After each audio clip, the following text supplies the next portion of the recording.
Jadwal SNMPTN 2022 udah keluar loh. Kira-kira kapan ya SNMPTN? Yuk langsung aja kita cek di video kali ini.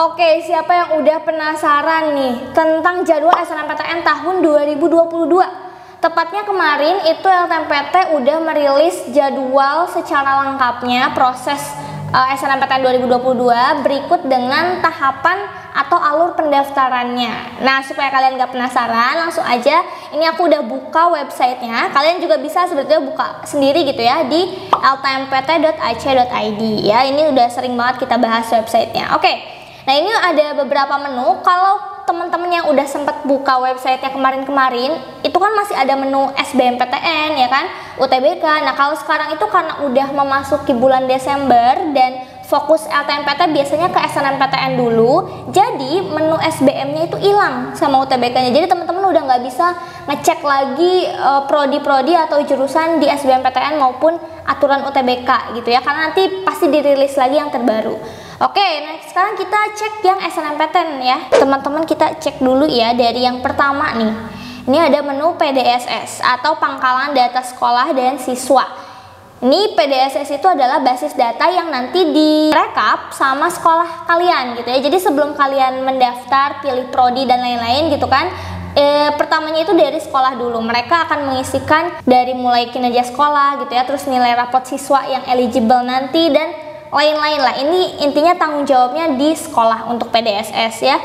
Terus, nah menu yang kedua coba kita lihat. Ada persyaratan. Nah ini pertama pasti sekolah akan memasukkan NPSN-nya ya, nomor sekolah nasionalnya untuk SMA, MA ataupun SMK ya. Terus ada, nah ini masih sama ya ketentuan akreditasinya. Untuk sekolah yang akreditasinya A, siswanya bisa dikirimkan sebanyak 40% kuota eligible-nya ya. Kita udah sering ngomongin tentang kuota eligible. Itu adalah kuota siswa yang bisa daftar dan ikut seleksi di SNMPTN. Jadi 40% dari IPA, 40% dari IPS, terus 40% dari kejuruan di SMK misalnya gitu ya. Terus akreditasi B masih 25%. Dan akreditasi C ataupun yang lainnya itu 5% terbaik dari sekolahnya. Persentase ini tentunya diambil dari ranking paralel ya. Kalau kalian belum tahu tentang ranking paralel bisa cek video kita sebelumnya ya. Jadi kalian bakal di ranking dulu baru diambil sesuai persentase ini gitu ya. Next itu persyaratan sekolah, terus persyaratan peserta. Nah siapa sih yang bisa ikut SNMPTN? Kemarin banyak juga yang nanya ya, Kak kalau aku udah gagal SNMPTN tahun kemarin bisa nggak ikut yang tahun depan gitu? Jawabannya ada di sini ya. Syaratnya yang pertama siswa SMA, MA, SMK kelas terakhir, kelas 12 pada tahun 2022 yang memiliki prestasi unggul. Jadi ini hanya untuk kelas 12 aktif ya di tahun yang sama dengan SNMPTN. Jadi kalau udah gagal tahun sebelumnya nggak bisa ikut lagi, oke? Memiliki prestasi akademik tentunya dan memenuhi persyaratan yang ditentukan oleh masing-masing PTN. Salah satunya kalau teman-teman ada sertifikat boleh masukin ya. Terus nilai raport juga, nah itu ada di nomor 4 sebenarnya. Memiliki nilai raport semester 1 sampai semester 5 yang sudah diisikan ke PDSS. Biasanya ini dibantu dari sekolah juga ya untuk masalah nilai. Terus ada NISN-nya yang terdaftar di PDSS ya. Jadi ini secara administrasi akan dibantu juga oleh sekolah gitu untuk melengkapi biodata kalian ya di awal. Dan peserta yang memilih program studi bidang seni serta olahraga wajib mengunggah portofolio. Oke, ini beberapa macam program ya atau jurusan. Kayaknya kita udah pernah upload juga ya videonya. Apa aja sih jurusan yang perlu ada portofolionya? Ini tambahan ya, dan itu dapat poin juga gitu, bisa menambah peluang kalian untuk lolos. Dan sifatnya sih kalau ini wajib ya, jurusan-jurusannya pakai portofolio. Oke, next. Ada pilihan program studi. Berapa ya yang bisa kalian pilih? Ternyata ini masih sama. Setiap siswa dapat memilih 2 program studi dari 1 PTN atau 2 PTN. Ya, jadi Kalian bisa pilihnya pilihan satunya UI, pilihan duanya UI lagi, atau 2 PTN, satunya UI, satunya misalnya UNJ. Jika memilih 2 program studi, salah satunya harus berada di PTN pada provinsi yang sama dengan SMA, MA, SMK asalnya. Jadi ini yang dimaksud dengan domisili PTN ya. Ini sering banget aku singgung juga kalau teman-teman itu memang harus pilih minimal salah satunya itu yang domisilinya sama gitu. Sama sekolah ya, bukan sama rumah. Kan ada yang nanya nih, "Kak, aku rumahnya di sini tapi sekolahnya merantau di daerah yang lain." Ya, yang dilihat itu domisilinya domisili sekolah ya. Nah, ini harus salah satunya itu di domisili atau provinsi yang sama. Jadi kalau teman-teman ada di Jawa Tengah ya teman-teman ambilnya yang ada di sekitar Jawa Tengah gitu PTN-nya. Minimal ya salah satunya. Tapi kalau kalian memilih cuma satu program studi nih, jika memilih satu program studi dapat memilih PTN yang berada di provinsi manapun. Jadi kalau kalian cuma ngisi pilihan satu doang nih, pilihan duanya dikosongin, itu kalian bebas, nggak sesuai sama provinsi kalian juga nggak apa-apa. Misalnya kalian ada di Jawa Barat, kalian pengen pilih Udayana Bali, boleh, asalkan pilihan duanya dikosongkan. Terus disarankan tidak lintas minat atau lintas jurusan. Oke, ini juga banyak ditanyain ya, "Kak, gimana sih kalau linjur?" gitu ya. Sebenarnya kita juga udah pernah upload, aku juga udah pernah jelasin kalau linjur itu relatif kecil peluangnya ya kan, karena dia menurunkan persentase peluang juga. Terus nggak semua PTN menerima yang linjur, jadi teman-teman harus ngecek dulu apakah program studi atau jurusan di PTN yang mau kalian ambil itu menerima linjur atau enggak. Ya kayak di sini nih, tergantung ketentuan PTN yang dituju. Kalau teman-teman cari tahu dan ternyata jurusannya nggak menerima linjur, jangan coba-coba untuk linjur, karena itu sama aja kayak memperkecil peluang kalian untuk lolos gitu ya. Jadi sayang banget. Oke, ini sekali lagi ya, disarankan tidak lintas minat. Ya kalau teman-teman pengen lintas minat harus cek benar-benar PTN-nya. Kalau lebih bagus lagi ada alumni yang memang udah linjur dan berhasil lolos gitu di SNM tahun sebelumnya, itu peluangnya bisa lebih besar gitu ya. Kemudian ini ada tahap pendaftaran. Oke, ini kita cek dulu ya. Pertama ini ada pengumuman kuota. Ini maksudnya kuota eligible ya untuk setiap sekolah. Ini yang tadi persentasenya udah ada ya, akreditasi A, B, C gitu, semuanya beda-beda. Terus oke, ini ada ini pengumuman kuotanya tanggal 28 Desember 2021. Jadi nanti teman-teman bisa cek sekolah kalian itu kuotanya berapa ya, berapa orang untuk IPA, untuk IPS gitu ya. Itu di tanggal 28 Desember 2021. Bisa dicek langsung di sini berarti ya.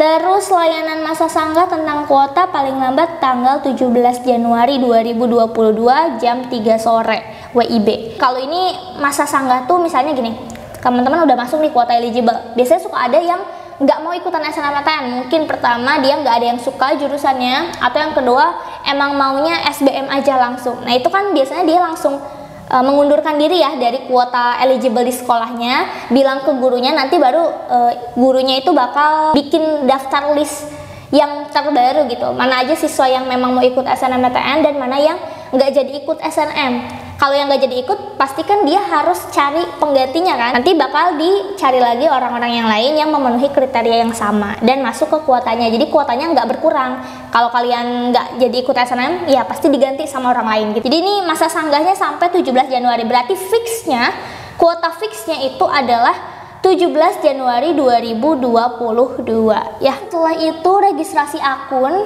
bagi sekolah. Ini sekolah dulu ya. Yang belum punya akun harus registrasi di sini di portal LTMPT ini nih. Kalau kalian ada menunya tinggal diklik aja di sini ya. Next, registrasi akun LTMPT bagi siswa. Jadi setelah masukin biodata sekolah gitu ya dan lain-lainnya, baru nanti ada registrasi akun untuk siswanya. Ini wajib bagi semua siswa kelas 12 mengklik portal yang sama. Untuk teman-teman yang nanti nggak masuk kuota eligible pun nanti tetap punya akun LTMPT untuk yang SBMPTN-nya gitu ya biasanya. Lihat data apa nih, LTMPT menginformasikan jumlah siswa yang eligible mendaftar SNMPTN berdasarkan akreditasi sekolah. Oke, ini fiksasinya ya tadi ya, fiksasi jumlah atau kuota siswanya. Terus sekolah menentukan calon peserta setelah tadi udah ada kuotanya, misalnya 40 orang. Nah, sekolah ini mencari 40 orang tadi siapa aja gitu yang buat ikutan SNMPTN. Berdasarkan data LTMPT dari jumlah siswa dan akreditasi di Dapodik, Pusdatin, Kemendikbud atau EMIS Pendis Kemenag.